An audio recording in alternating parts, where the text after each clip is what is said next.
En un momento de tensión y gran expectación, el presidente de El Salvador, Nayib Bukele, dejó claro por qué es uno de los líderes más controversiales, discutidos y capacitado de América Latina. En esta ocasión, una pregunta de una periodista de la oposición lo llevó a responder con una postura contundente y llena de confianza, dejando a muchos sorprendidos.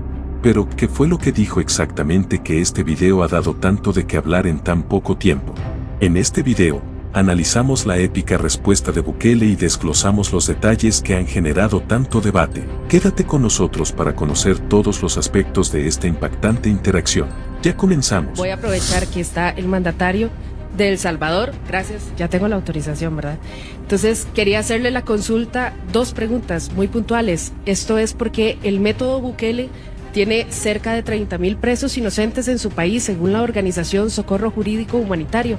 Considera que para evitar la crisis de seguridad que actualmente vive en nuestro país, debería de replicarse el sistema y que garantiza que una vez que usted salga del poder, pues su método se mantenga. Esa sería una de las preguntas.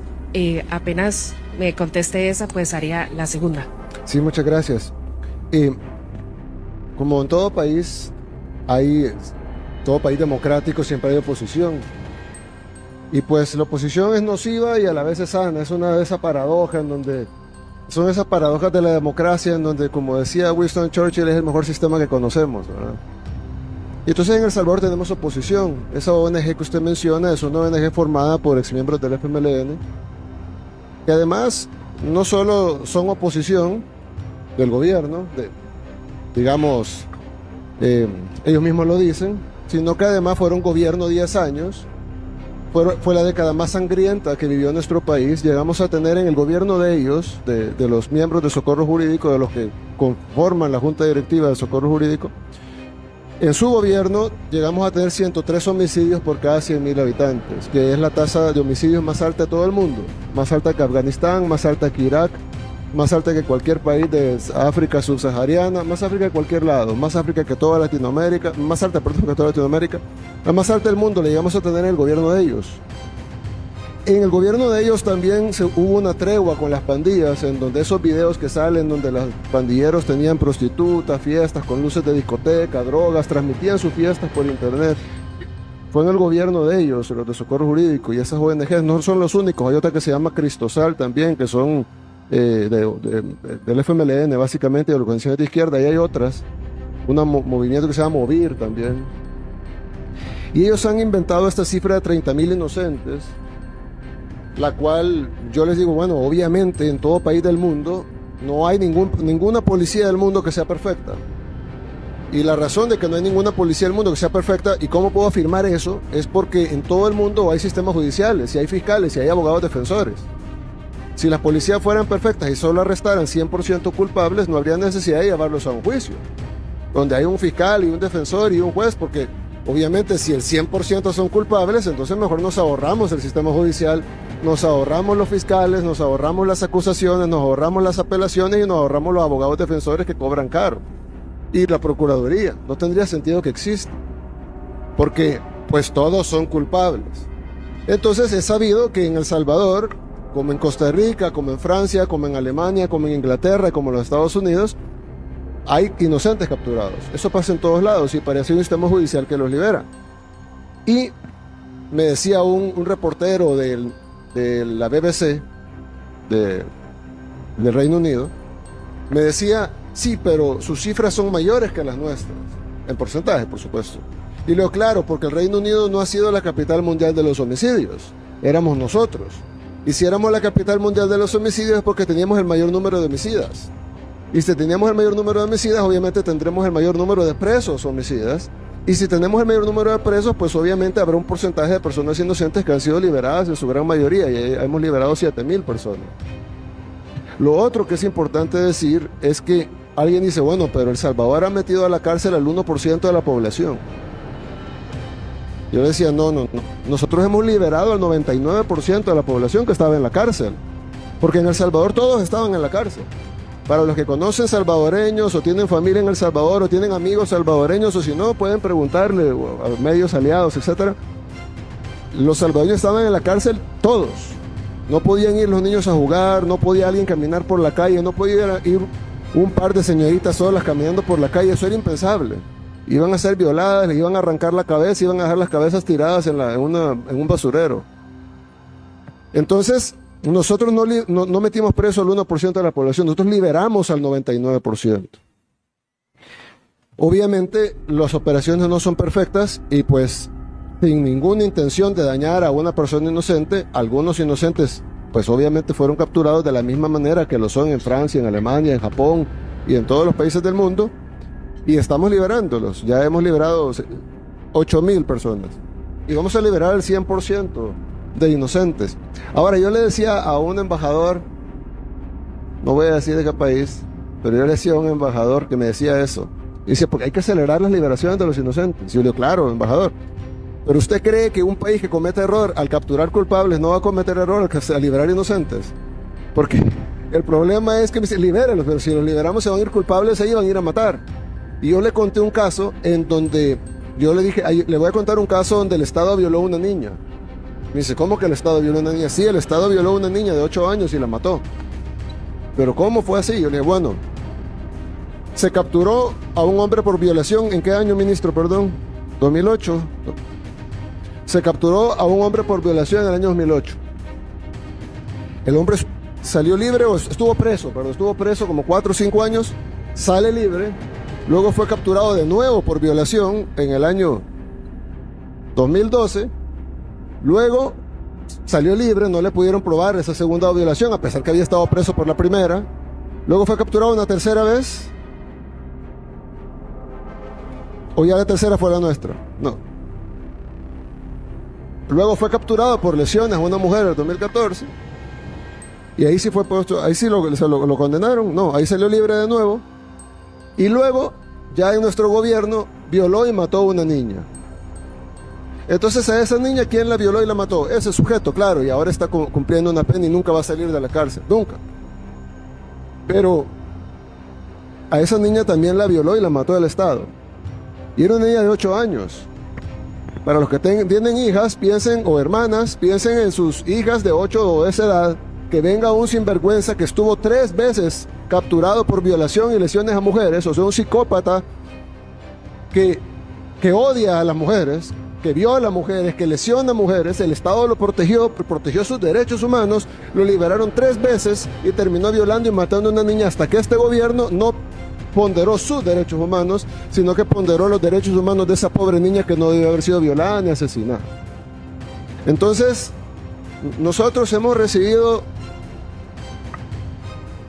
200 lecturas de moral de personas que no conocen lo que nosotros vivimos, que nunca nos dieron una solución que fuera factible. El Salvador probó de todo, la OEA incluso patrocinó una tregua completa, en donde el secretario general de la OEA, Insulza, llegó ahí a abrazarse con los pandilleros, los pandilleros les entregaron unas armas en gesto de buena voluntad. El secretario general de la OEA en ese tiempo, Miguel Insulza, recibió las armas de los pandilleros, llegaron incluso sacerdotes a bendecir la tregua, le lavaron los pies a los pandilleros para hacer, de una manera farisea, algo que parece cristiano, pero no lo es, porque estoy seguro que Dios no quiere que se violen niñas y que se asesinen niñas de 8 años.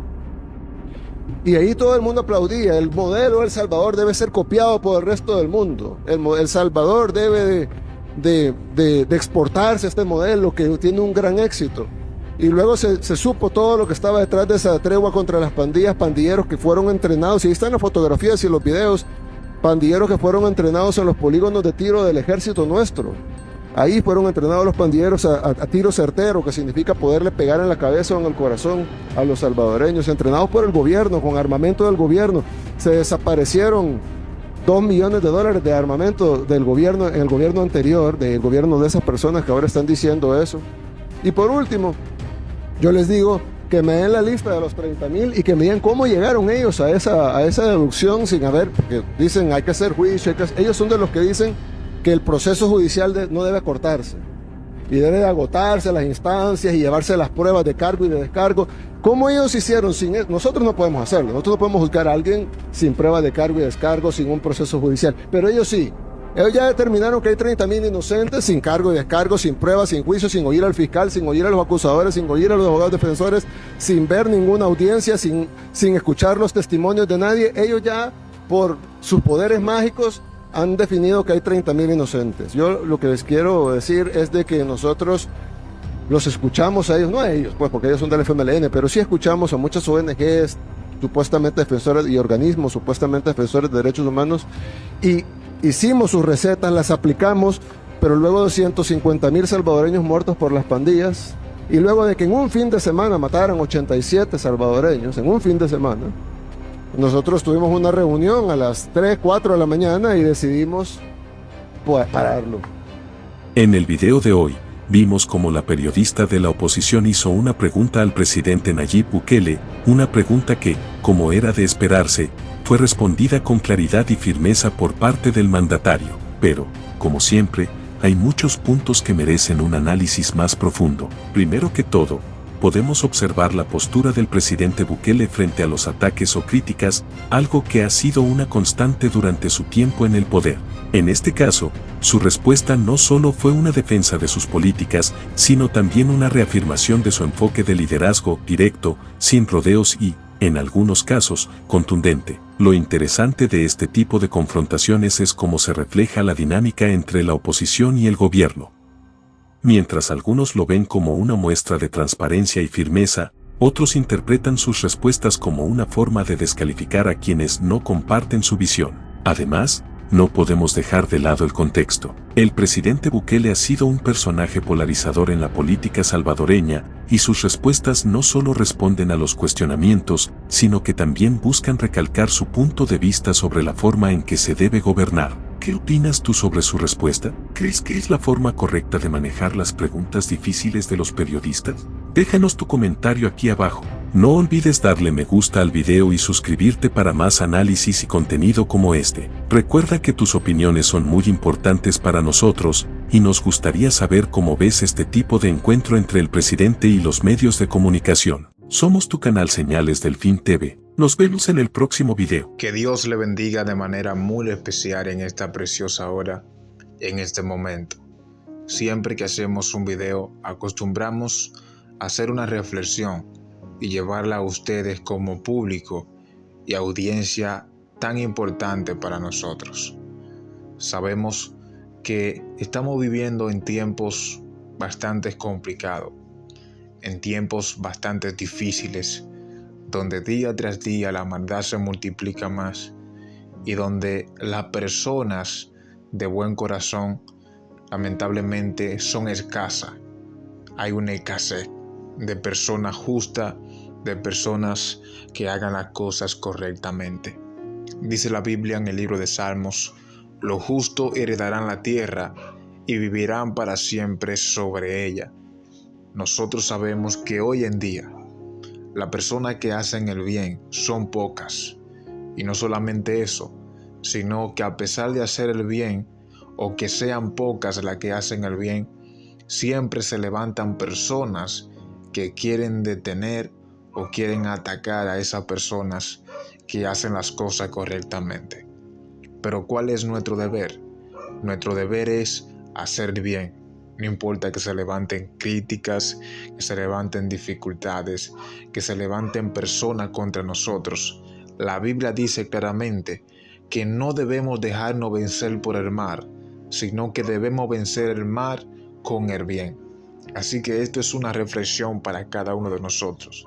Vemos cómo miran los errores de lo que está haciendo el presidente Nayib Bukele para criticar y atacar su gobierno, pero no se fijan en el gran trabajo que ha hecho y no se ponen mejor a darle gracias a Dios por eso que ha hecho el presidente con esta nación. ¿Por qué? Porque el ser humano tiende a ver nuestras debilidades o nuestros errores antes que las cosas buenas que hacemos o nuestras habilidades o dones o virtudes que tenemos. Así que vamos a hacer el bien, no importa lo que la persona diga. Vamos a hacer el bien, no importa cuántas personas se levanten en nuestra contra. Lo importante es que Dios esté con nosotros. Y si nosotros hacemos lo que Dios le agrada, Los justos heredarán la tierra, nosotros vamos a heredar la tierra y vamos a vivir en ella para siempre, siempre y cuando pongamos a Dios en primer lugar y vivamos honrando a Dios en todo lo que realicemos día tras día. Así que Dios le bendiga mucho, Dios le guarde y espero que esta información sea de bendición para su vida. Compártalo y entienda esto. No deje de hacer el bien porque alguien diga que usted no está en lo correcto. Haga lo bueno, que si Dios está de su lado, todo va a estar bien. Dios le bendiga.